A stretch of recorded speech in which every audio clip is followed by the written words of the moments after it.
Hello everyone, कैसे हैं आप सभी लोग। हेलो बच्चा पार्टी, आई होप आप सभी लोग अच्छे होंगे। So welcome to all of you in this wonderful session of Unacademy. My name is Ashif Ali and I am a biology educator in NEET UG category at Unacademy.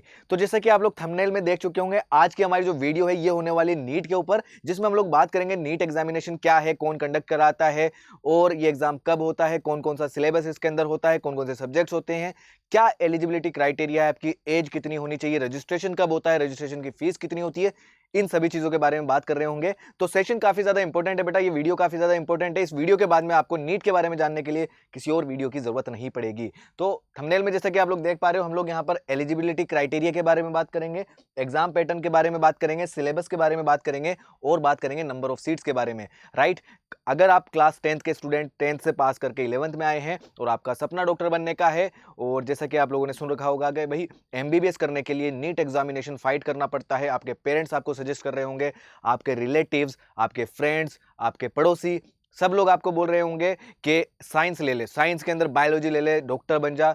तो आपको हो सकता है जानने की बड़ी क्यूरियोसिटी हो कि भाई नीट एग्जामिनेशन के अंदर क्या क्या होता है, सारी डिटेल में आपको यहां पर बताऊंगा। सो यहां पर please be attentive during the session. चलिए सबसे पहले बात करेंगे भाई नीट एग्जाम क्या होता है। नीट हमने नाम बहुत ज्यादा सुना है, तो इसकी फुल फॉर्म जानना काफी ज्यादा जरूरी है। NEET stands for national eligibility cum entrance test. तो एक नेशनल लेवल का एग्जाम होता है, इंडिया लेवल का, ठीक है, जिसके अंदर आपको फाइट करने के बाद में आपको एमबीबीएस करने का मौका मिलता है। एमबीबीएस ही नहीं, एमबीबीएस के साथ में BDS, BAMS, BHMS and bachelor of veterinary science. Okay, ये आयुर्वेद के लिए है, ये होम्योपैथी के लिए है, और ये वेटरनरी साइंस यानी जो एनिमल्स वाले डॉक्टर होते हैं उनके लिए। ठीक है, कौन एग्जाम कंडक्ट कराता है? तो एग्जाम जो कंडक्ट कराता है वो है NTA. NTA is a conducting body जो एग्जामिनेशन को, नीट को कंडक्ट कराता है। काफी साल पहले जो है सीबीएसई एग्जाम कंडक्ट कराता था, उसके बाद में पिछले कुछ 2-3 सालों से जो एनटीए है वो जेई और नीट दोनों के एग्जामिनेशन को कंडक्ट कराता है। NTA stands for national testing agency. I hope यहां तक चीजें क्लियर है। चलिए अब हम बात करते हैं नीट की एलिजिबिलिटी क्राइटेरिया की। अगर आप नीट एग्जामिनेशन दे रहे हो तो क्या क्या आपके एलिजिबिलिटी क्राइटेरिया होने चाहिए। सबसे पहले हम लोग बात करते हैं एज के बारे में। तो जिस साल एग्जाम लग रहा है, फॉर एग्जांपल अगर आप 2026 में एग्जाम जा करके दे रहे हो तो 2026 के अंदर 31 दिसंबर से पहले पहले आपकी एज 17 साल हो जानी चाहिए। तो ये मिनिमम एज क्राइटेरिया है। जिस साल अगर आप एग्जाम दे रहे हैं उस साल आपकी एज कम से कम 17 साल होनी चाहिए, और इसकी कोई अपर लिमिट नहीं है। तो अपर लिमिट के अंदर आप चाहे 18 के हो, 19 के हो, 20 के हो, 21 के हो, जितनी भी आपकी एज है आप लोग इसको दे सकते हो। ठीक है, तो नेक्स्ट बात करते हैं एजुकेशनल क्वालिफिकेशन की, कि आपकी एजुकेशन कितनी होनी चाहिए। अभी आपने 10th पास किया है, फिर आप 11th पास करोगे, फिर 12th पास करोगे, तो 12th क्लास जो है आपकी पास होनी चाहिए इन सब्जेक्ट्स के साथ। 12th में आपके पास में केमिस्ट्री, फिजिक्स और बायोलॉजी होनी चाहिए। अगर बायोलॉजी नहीं है तो बायोलॉजी की जगह बायोटेक्नोलॉजी चल जाएगी। ठीक है, उसके साथ में आपके जो मार्क्स हैं वो 50% मिनिमम होने चाहिए जनरल कैटेगरी के लिए, 40% होने चाहिए OBC, SC, ST and PWD category के लिए। आई होप ये तो काफी ज्यादा कम है ना भाई। अगर 50% ही 12th में हमसे पास नहीं हो रहे, जो कि इजी है काफी ज्यादा, तो फिर नीट तो वैसे भी नहीं होगा। ठीक है, तो इतना कोई बड़ा मतलब एलिजिबिलिटी क्राइटेरिया नहीं है। 50% एंड 40% काफी ज्यादा इजी होता है लाना। चलिए नंबर ऑफ अटेम्प्ट्स की बात करते हैं। तो नंबर ऑफ अटेम्प्ट्स अनलिमिटेड है, कितनी बार भी दे सकते हो आप। एज कुछ है नहीं अपर लिमिट वाली, कितनी भी बार दे सकते हो। तो इसी की वजह से एक पॉजिटिव साइड है और एक नेगेटिव साइड है। पॉजिटिव साइड तो बेटा यह है कि मान लीजिए एक साल आपका नहीं हुआ तो आप दूसरे साल दे सकते हो, तीसरे साल दे सकते हो, तो आपके लिए बेनिफिट है कि चलो यार अगर डॉक्टर बनना ही है हमें तो क्या करना है, कितनी भी बार मेरा नंबर नहीं आया मेरे को हार नहीं माननी है। लेकिन उसका एक नेगेटिव पॉइंट भी है। नेगेटिव पॉइंट क्या होता है, हर साल बहुत सारे बच्चे नए जुड़ जाते हैं नीट एग्जामिनेशन देने के लिए, और बहुत सारे बच्चे पहले से ही देते हुए आ रहे हैं जिनका हो नहीं रहा है, तो वो रिपीटेडली अपनी कोशिश को जारी रखते हैं। इसकी वजह से नीट में साल दर साल हर साल लगभग 2 से 3 लाख स्टूडेंट्स का नंबर बढ़ जाता है। जैसे कि अगर हम बात करें 2023 की, तो वहां पर जो है नंबर जो था वो लगभग 21-22 लाख के आसपास था, जो 2024 में बढ़कर लगभग 25 लाख के आसपास पहुंच चुका है। तो इससे हम एक्सपेक्ट कर सकते हैं कि अगले साल जो 2025 में होने वाला है नीट का एग्जाम, उस साल के अंदर लगभग 27 से 28 लाख स्टूडेंट्स नीट के एग्जामिनेशन के लिए अपियर होंगे। तो आप सोचिए, हर साल 3-4 लाख स्टूडेंट्स बढ़ रहे हैं, तो ये अनलिमिटेड नंबर ऑफ अटेम्प्ट्स जो हैं इसका एक बहुत बड़ा इसका नेगेटिव पॉइंट है। चलिए अब हम आगे बात करते हैं सिलेबस के बारे में। भाई सिलेबस क्या होने वाला है, हम कहाँ से पढ़ाई करेंगे, कौन कौन सी बुक्स होनी चाहिए। तो देखो एनटीए जो रिकमेंड करता है बेटा, वो आपकी एनसीईआरटी बुक्स को करता है। ठीक है, एनसीईआरटी बुक्स आपकी 11th एंड 12th दोनों साल का जो सिलेबस है वो आपका नीट एग्जामिनेशन के अंदर पूछा जाता है। फिजिक्स, केमिस्ट्री, बायोलॉजी तीनों, या यूं कहें बायोलॉजी दो पार्ट में अगर हम कर देते हैं तो आपके हो जाते हैं टोटल 4 सब्जेक्ट्स, जिसमें एक तो हो गया फिजिक्स, एक हो गया केमिस्ट्री, और एक हो गया जूलॉजी, और एक हो गया बॉटनी। ठीक है, ये 4 सब्जेक्ट्स आपके एग्जाम के अंदर पूछे जाते हैं 11th प्लस 12th दोनों क्लासेस के। ठीक है, अब यहां पर कुछ बच्चे डाउट में रहते हैं कि भैया सर हमें एक बात बताओ कि जो ओल्ड एनसीईआरटी थी उसका अंदर जो कंटेंट था वो अलग है, नई वाली एनसीईआरटी के अंदर कुछ टॉपिक जो है वो डिलीट हो चुके हैं। तो बेटा यहाँ पर आपको दोनों एनसीईआरटी फॉलो करनी चाहिए अकॉर्डिंग टू मी, क्योंकि यहाँ पर एनटीए ने जो है आपके लिए सिलेबस निकाला हुआ है। उस सिलेबस के अंदर आपको जो पॉइंट्स हैं वो पॉइंट्स या टॉपिक्स आपको कवर करने हैं, वो चाहे ओल्ड एनसीईआरटी के अंदर हो चाहे न्यू वाली एनसीईआरटी के अंदर हो। क्योंकि मतलब ऐसा हुआ है कि ओल्ड एनसीईआरटी के अंदर जो टॉपिक था नई वाली एनसीईआरटी के अंदर वो हटाया गया, जैसे फॉर एग्जांपल एनिमल टिश्यूज की बात करें, लेकिन वो एनिमल टिश्यूज जो था वो सिलेबस के अंदर लिखा हुआ था और उससे क्वेश्चन पूछे गए हैं। तो ऐसा हो सकता है, तो आपको सिलेबस को फॉलो करना है।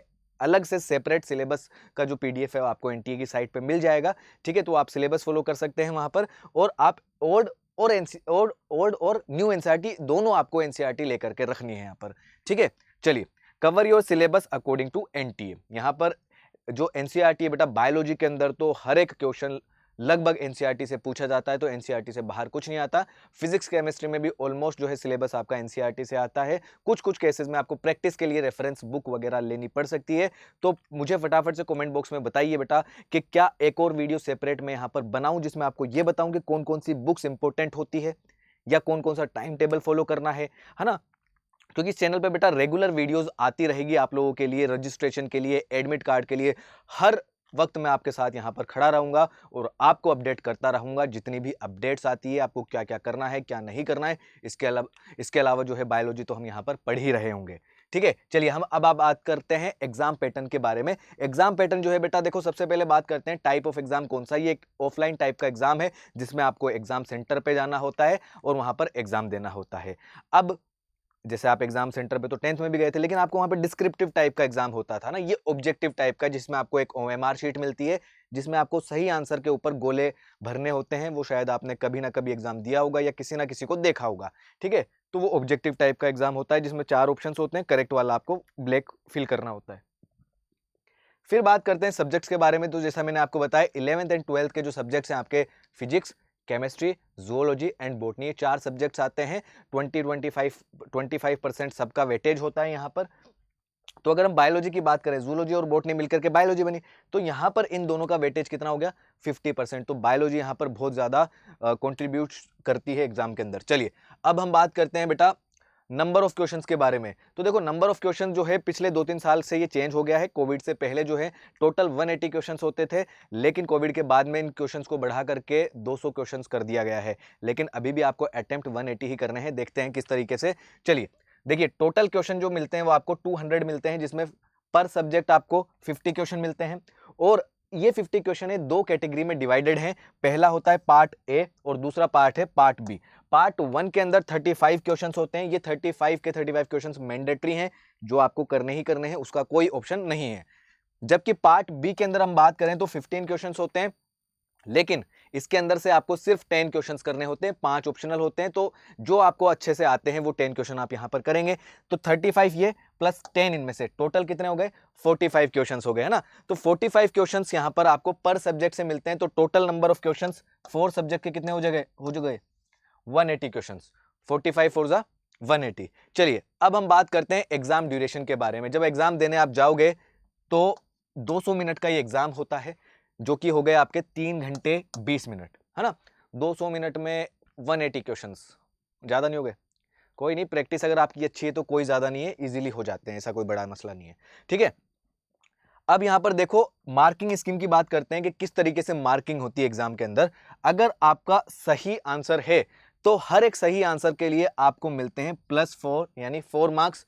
अगर आपका एक आंसर गलत हो जाता है तो उसके लिए आपके माइनस मार्किंग है, -1 होगा आपका। ठीक है, तो हम मान सकते हैं कि 180 अगर आपके टोटल क्वेश्चंस हैं और आपने सारे के सारे सही किए तो इसका हो जाएगा 720, 184 जा 720। तो अगर आपने सारे सही किए तो 720 आपके मार्क्स आ सकते हैं। अगर आपका इनमें से एक गलत होता है तो -1 तो होगा ही होगा, +4 मार्क्स तो आपके आएंगे नहीं करेक्ट, और -1 तो मतलब टोटल 5 माइनस कर लो इसमें से 715। इसी तरीके से अगर 2 गलत होते हैं तो 710, 3 गलत होते हैं 705, इस तरीके से ये आपका होगा, ठीक है। और मान लीजिए आपने टोटल क्वेश्चन जो है आपके कितने थे, 180 में से 179 आपने कर लिया और एक क्वेश्चन छोड़ दिया, तो यहाँ पर आपके 4 मार्क्स कम कर लो, मतलब 716 आ जाएंगे, ठीक है। तो आई होप ये क्लियर आ रही है समझ में बात आपको। चलिए आगे बढ़ते हैं। अब हम बात करते हैं रजिस्ट्रेशन कब होता है। तो बेटा देखो, जो एग्जाम होता है हमारा वो मई के मंथ में फर्स्ट वीक के अंदर जो भी संडे आता है उस दिन होता है हर साल मई में। अगर कुछ कोविड जैसा कोई नया केस नहीं आ गया हो, नहीं तो ये बिगाड़ सकता है सारी चीज़ों को, है ना। उससे पहले हमारा क्या होगा, मई में ही लगता है फर्स्ट वीक में जो भी संडे आता है। रजिस्ट्रेशन जो होता है वो फेब और मार्च में हो सकता है, फरवरी मार्च के अंदर टाइम होता है। तो देखो इसकी फीस के बारे में बात करते हैं ना। फीस जो होगी वो 1700 रुपये होती है जनरल कैटेगरी के लिए, 1600 रुपये होती है ओबीसी के लिए, और सिर्फ 1000 रुपये होती है एससी एसटी और पीडब्ल्यूडी जो फिजिकली हैंडीकैप जो होते हैं, डिसेबल, उन लोगों के लिए, ठीक है। चलिए अब हम बात करते हैं नंबर ऑफ सीट्स के बारे में ना, कितनी सीट्स होती है। एमबीबीएस के 759 अप्रोक्स कॉलेजेस हैं। अगर कुछ कॉलेजेस बढ़ते हैं तो सीट भी बढ़ जाती है, ठीक है। टोटल सीट्स 1,10,000 है, और इनमें से 55,000 जो है वो गवर्नमेंट है और 55,000 क्या है, प्राइवेट है, ठीक है। ये अभी का डेटा है। अगर ये कॉलेजेस के नंबर बढ़ते हैं, सीट्स के नंबर बढ़ते हैं, तो ये यहाँ पर बढ़ जाएंगे। आगे बीडीएस जो आपके डेंटल वाला कोर्स होता है ना, उसमें 612 कॉलेजेस हैं, जिसमें टोटल सीट्स 27,868 है। इसके अलावा कुछ और कोर्सेज भी हैं, जैसे आयुष। आयुष के अंदर जो आता है आपका वो आयुर्वेदिक, योगा, यूनानी, सोवा एंड होम्योपैथी, ठीक है।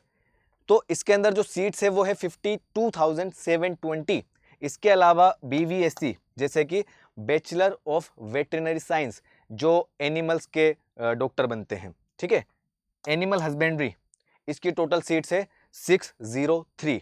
सो आई होप ये वीडियो आपको अच्छा लगा होगा, है ना। ये चैनल पे इस तरीके की और भी वीडियोस मैं यहाँ पर अपडेट करता रहूँगा। सो मेक श्योर आप लोग चैनल को सब्सक्राइब कर लो, ताकि इस तरीके की और भी अपडेट्स आपको मिलती रहेगी। नीट की जो भी अपडेट आएगी मैं आपको यहाँ पर बताऊंगा, एडमिट कार्ड से रिलेटेड या सिलेबस अपडेट से रिलेटेड जो भी चीज़ें आएंगी, ठीक है। तो काफ़ी ज़्यादा इंपॉर्टेंट होने वाला है आपके लिए ये हमारा चैनल। और ये वीडियो अच्छी लगी तो इसे लाइक करें। कुछ अगर डाउट है तो कॉमेंट बॉक्स में मुझे पूछ करके आप बता सकते हैं, मैं यहाँ पर सारे के सारे कॉमेंट्स का आपका जवाब दूंगा, ओके। और अगर आपका कोई फ्रेंड नीट की तैयारी कर रहा है तो उससे शेयर जरूर करना, ओके। मिलते हैं अगली वीडियो में, तब तक के लिए bye bye, take care, have a good day, thank you.